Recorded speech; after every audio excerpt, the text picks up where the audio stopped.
Très bien. Eh bien, moi je suis là aujourd'hui parce que j'ai pris une grosse gifle dans la figure. J'étais au courant déjà qu'on était dans une situation compliquée avec le réchauffement climatique et qu'il y avait des trajectoires à plus 1,5 degré, plus 2 degrés, plus 4 degrés. Et c'était quelque chose qui était à la fois assez abstrait et dont j'étais conscient. Je savais qu'on avait un problème, mais je n'avais pas vraiment visualisé ce que ça voulait dire. Et puis un beau jour, je me suis retrouvé face à une carte du monde où il y avait des zones rouges. Et il y avait notamment un endroit où j'ai été quand j'étais jeune, c'était l'Inde, qui était toute rouge. Et j'ai dit, c'est quoi cette carte? Et bien ça, c'est la carte des zones qui seront inhabitables dans quelques dizaines d'années si on continue sur cette trajectoire. Et d'un seul coup, c'est devenu pour moi beaucoup plus concret. Et c'est ça qui m'a motivé à créer, il y a 1 an, au sein du groupe EDF, Au Climat, qui est un acteur qui veut agir pour protéger notre climat, pour protéger notre planète. Excusez-moi, ça doit être l'émotion. Alors, je me présente, du coup, je m'appelle Sabrina. J'ai rejoint l'équipe de Thomas qui a développé le projet Au Climat il y a quelques temps maintenant parce que j'avais envie de rejoindre un projet qui a du sens. C'est-à-dire que je voulais me lever le matin et aller travailler en me disant que ce que je fais est utile, que je porte des projets qui vont servir et qui vont avoir du sens. Et c'est ce que j'ai trouvé aujourd'hui en rejoignant Au Climat.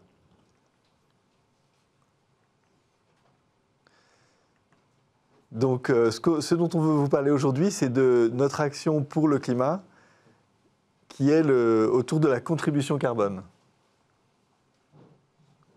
Ça déroule, ça déroule pas? Okay.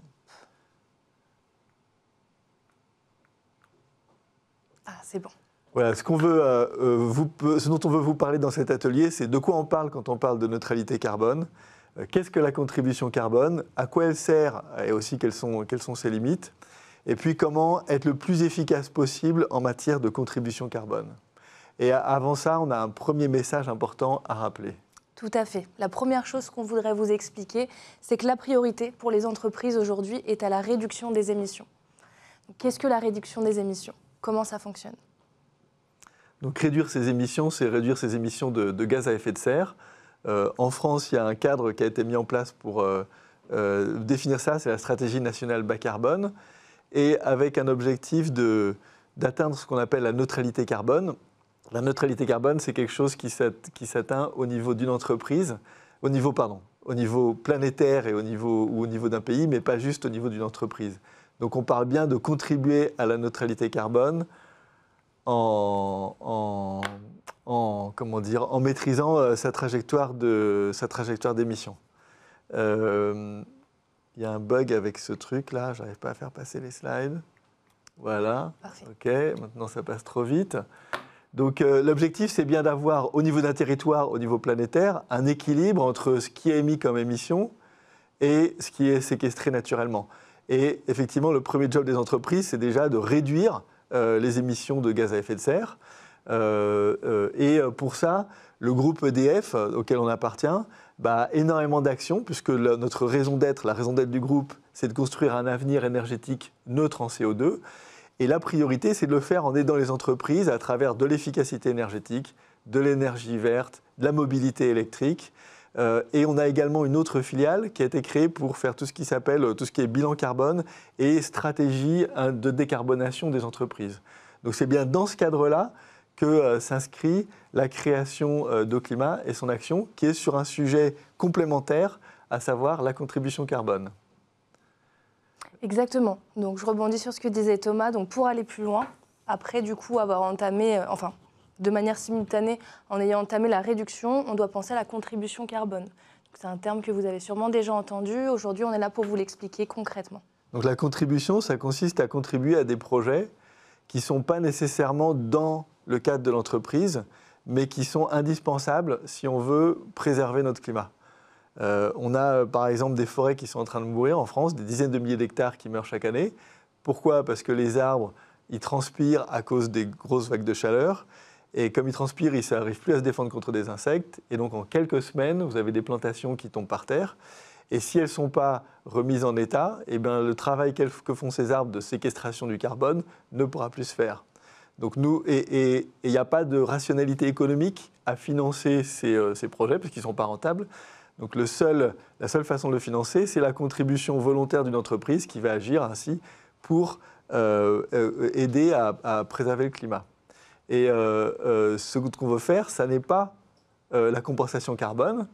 La compensation, c'est Martine qui s'en fout puisqu'elle a compensé, voire même, comme elle compense, elle peut prendre encore plus l'avion, puisque chaque fois qu'elle prend l'avion, il y a quelqu'un quelque part qui va planter des arbres. Et donc, ce phénomène qui consistait à avoir un peu un alibi, en se disant « je fais de la compensation, donc j'ai le droit de continuer à émettre toutes mes émissions et j'ai le droit de continuer à polluer », ça, c'est quelque chose dont on ne veut pas. Et on demande aux entreprises avec qui on travaille de s'engager au contraire à mettre en priorité un effort sur leur réduction d'émissions. Et nous, on vient en complément les aider à contribuer à d'autres projets qui vont s'ajouter à cet effort.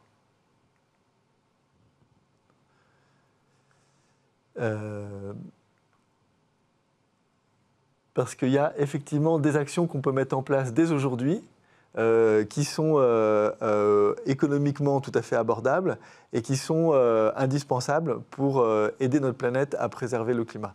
Donc nous, ce qu'on voudrait, c'est encourager les entreprises à se lancer dès maintenant dans ces actions. Tout à fait. Donc nous, l'objectif aussi, c'est de se mettre à la place des entreprises. Donc on a essayé de lister un peu les questions qui pourraient être intéressantes. Voilà, on se rend bien compte que les entreprises aujourd'hui, tous secteurs, sont de plus en plus intéressés par la contribution carbone. Nous, notre intérêt, c'est de les accompagner et de pouvoir leur présenter au mieux des projets qui correspondent à leurs ambitions, à leurs besoins et à leurs attentes. Notamment, donc comment bien choisir ces projets? C'est une question qui peut évidemment être légitimement posée.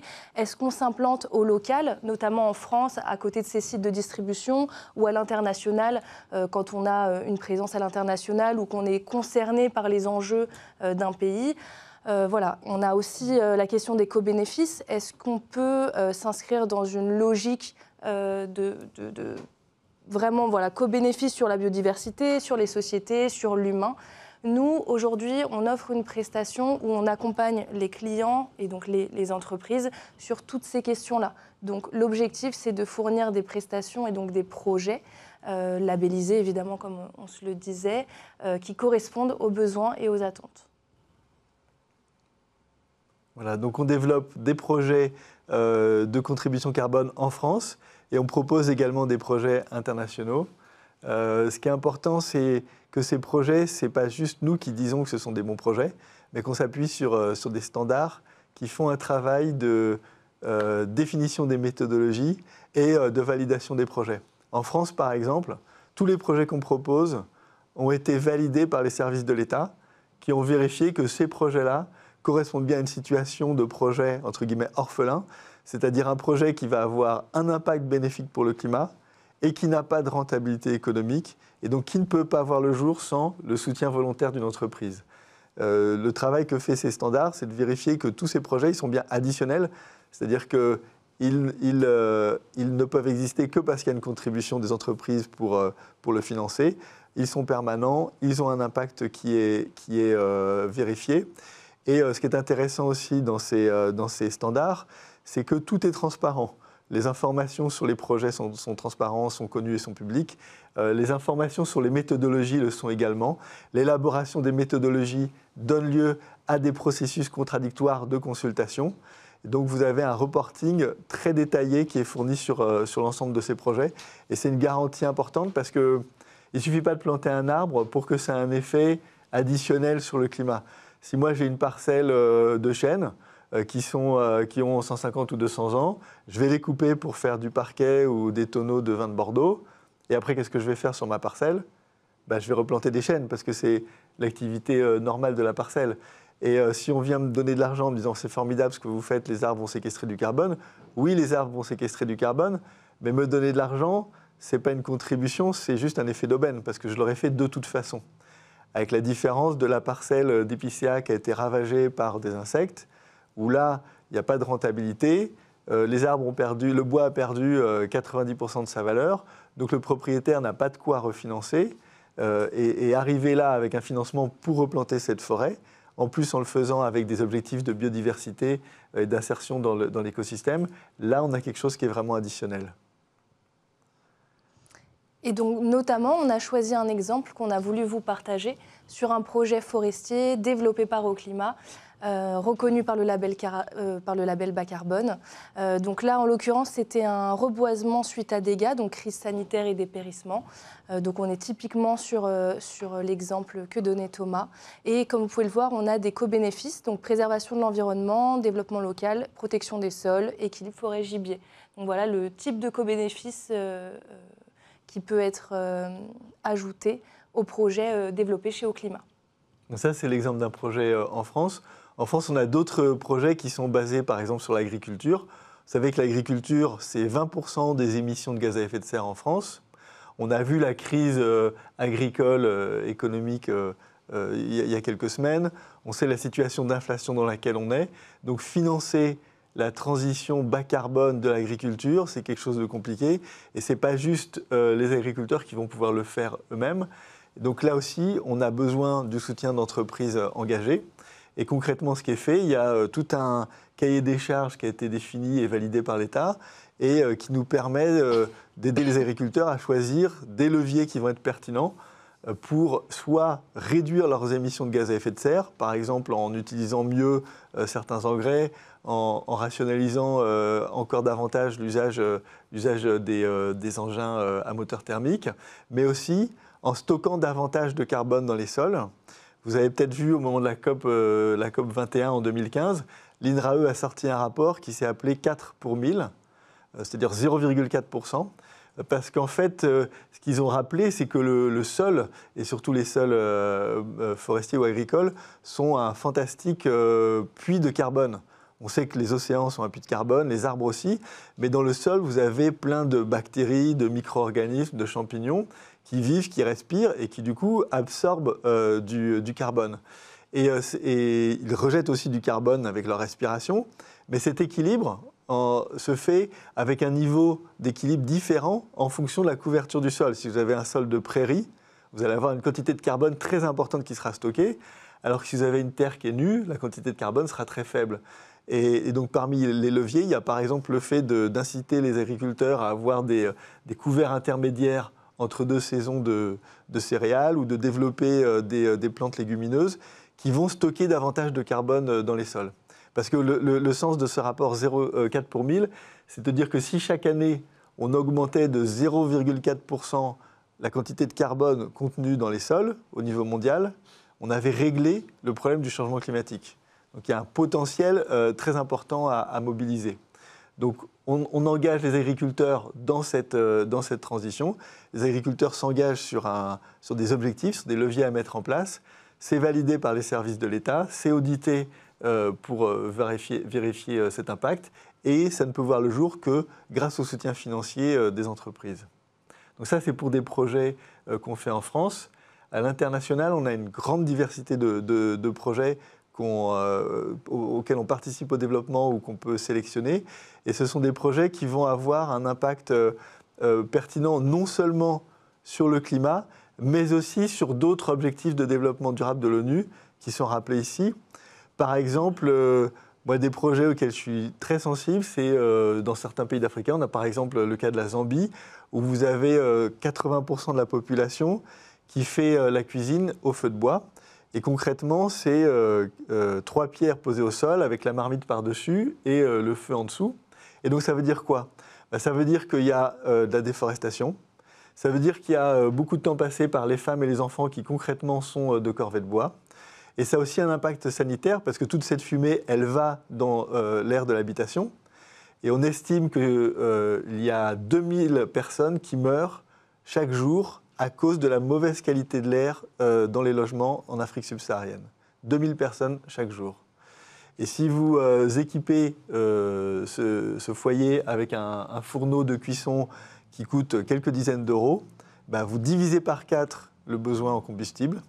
Du coup, vous diminuez la déforestation, vous libérez du temps pour les femmes et les enfants, vous développez l'économie locale et vous contribuez à réduire ce problème de santé publique. Donc on a un exemple de projet avec des bénéfices en cascade, où on adresse la question du climat tout en contribuant aussi à d'autres enjeux de développement durable. Voilà, c'est développer ce genre de projet qui nous motive chaque jour et on serait ravis de pouvoir continuer à le faire avec vous. Est-ce que par hasard vous avez des questions dans la salle? Oui. Bonjour, je me posais la question comment en fait vous quantifiez pour une entreprise ses actions sans que ça passe pour du greenwashing en fait. Est-ce que vous pouvez prendre le micro s'il vous plaît? La question était de savoir comment est-ce qu'on peut proposer ces actions aux entreprises sans que ça passe pour du greenwashing. Oui. Merci beaucoup pour cette question. Le greenwashing, c'est heureusement une préoccupation croissante des entreprises qui veulent être prudentes quand elles agissent, de ne pas se faire reprocher de faire des choses qui sont pas appropriées. Et effectivement, si une entreprise finançait des projets qui sont bénéfiques, des projets de contribution, et se servait de ça pour dire « Regardez, je suis nickel, mes produits sont zéro carbone puisque j'ai financé des projets de contribution », moi, je considère que c'est du greenwashing. La loi en France, aujourd'hui, vous autorise à le faire, sous certaines conditions. Mais effectivement, je considère que c'est du greenwashing parce que le produit intrinsèquement a le même contenu en CO2. Et pourquoi c'est problématique d'agir comme ça? Parce qu'on n'a pas une planète assez grande, avec suffisamment de forêts ou d'espaces agricoles pour pouvoir ainsi compenser toutes les émissions de toutes les entreprises. Donc ce n'est pas soutenable et les entreprises doivent, et c'est ce qu'on a tenu à rappeler en premier, réduire de façon significative leurs émissions de gaz à effet de serre. Et du coup, soutenir ces projets qui sont bénéfiques, si vous le faites en expliquant que vous avez des émissions, vous faites un travail pour les réduire, en étant transparent là-dessus. Vous étiez à 100, vous êtes passé à 80, vous avez un objectif de passer à 40 à tel horizon de temps. Et en même temps, vous financez des projets qui ont un impact bénéfique pour le climat, mais sans prétendre que ces projets sont une espèce d'effaceur magique qui vous font passer effectivement à zéro. Là, on est dans une attitude qui est responsable et qui permet au public de comprendre qu'il faut agir sur différents leviers et avec des effets distincts. On maîtrise nos émissions, on fait le ménage chez soi, et on va aussi faire le ménage dans les écosystèmes, dans l'environnement dans lequel on a travaillé et qui a besoin de notre support. En fait, c'est un juste dosage parce qu'à un moment donné, en fonction de l'activité de l'entreprise, à un moment donné, c'est incompressible. La décarbonisation, il y a des activités... Est-ce que vous pouvez prendre les micros, s'il vous plaît, pour poser vos questions? Oui, chef. Pour le stream. Merci beaucoup. Oui, je disais... Vous m'entendez là? Oui, je disais que ça dépend de l'activité de l'entreprise, puisqu'à un moment donné, la décarbonisation a ses limites. Dans certaines activités, vous êtes limité, et donc c'est un juste dosage entre, comme vous disiez à l'instant, une action positive sur la décarbonisation, mais à un moment donné, si on en reste à 60 en termes d'émissions, eh bien, il faut évidemment contribuer par l'apport d'activités extérieures qui vont permettre de réguler l'équilibre entre sa propre consommation et ce qu'on aura pu financer comme projet qui vont permettre de compenser sa consommation. Je ne sais pas si je suis clair, oui. Oui, si, vous êtes clair. Et je pense que ce qui est important, c'est de bien indiquer les deux. C'est-à-dire, j'étais à 100, je suis passé à 60, et par ailleurs, je fais d'autres actions. De ne pas se dire qu'on arrive à zéro. Et puis, on voit aussi des entreprises qui sont soucieuses de leurs émissions futures, mais aussi de leurs émissions passées, et conscientes de la responsabilité qu'elles ont au travers ces années ou ces dizaines d'années d'activité dans lesquelles elles ont de fait contribué à des émissions de gaz à effet de serre et à la détérioration d'écosystèmes qu'il est nécessaire maintenant de restaurer. Tout à fait.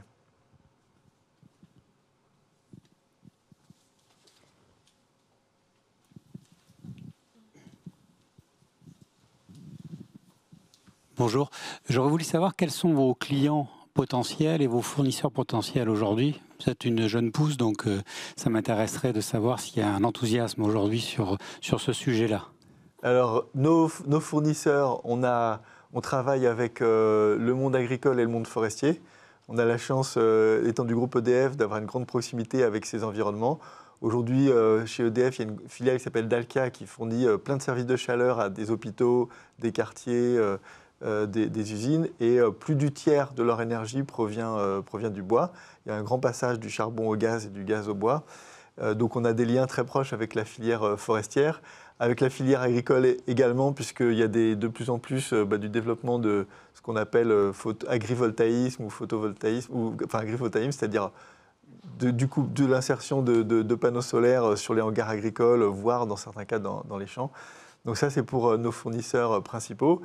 Concernant nos clients, il y a une grande diversité de clients. C'est très difficile de dire c'est tel secteur, parce qu'aujourd'hui, ça dépend beaucoup de la maturité de l'entreprise quant à son engagement climatique.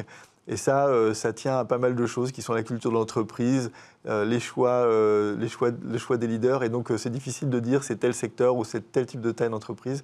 Il y a encore une grande diversité. Je pense que les entreprises sont de plus en plus conscientes de la complexité, entre guillemets, de ces questions. Comme vous le disiez, madame, veulent éviter de taxer de greenwashing et donc sont soucieuses de faire les choses dans le bon ordre. Et c'est dans cette démarche-là qu'on veut les accompagner, bien sûr.